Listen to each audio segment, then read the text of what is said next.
যদি আত্মীয়রা কুফরি করে তো আপনি এত ভয় পাচ্ছেন কেন কুফরিকে?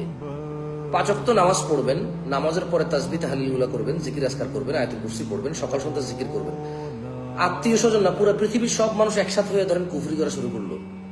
আর আল্লাহ নবী সাল্লাল্লাহু আলাইহি ওয়াসাল্লাম যে বলেছে যে ব্যক্তি মাগরিবের পর আয়াতুল কুরসি পড়ে সে ফজর পর্যন্ত নিরাপদ, যে ফজরে পড়ে সে মাগরিব পর্যন্ত নিরাপদ। আপনার কি আল্লাহ নবীর কথার উপর ভরসা নাই? পুরো পৃথিবী মিলে কুফরি করলে আপনার কি সমস্যা? আপনি কে কুফরি করে আপনি এগুলো খোঁজেন কেন? আপনার আত্মীয় করছে না শত্রু করছে না মিত্র করছে আপনি জানেন কেমন? কে কইছে আপনারা যে অমুক তমুকে কুফরি করছে? আপনাকে এগুলো কি বলা সম্ভব? ওহি আসছে নাকি কারো কাছে যে অমুকে করছে কুফরি? এগুলো আপনারা মুশরিকদের কাছে যান, মুশরিকরা আপনাদেরকে ভয় দেখায়, অমুক তমুকের নাম বলে আত্মীয়তা সম্পর্কটাও খারাপ করে আরো। আর আপনি কুফরি, ইসলামের বিধান কি? আপনি কুফরি করবেন না, করলে কাফের হয়ে যাবেন, এটা না বিধান।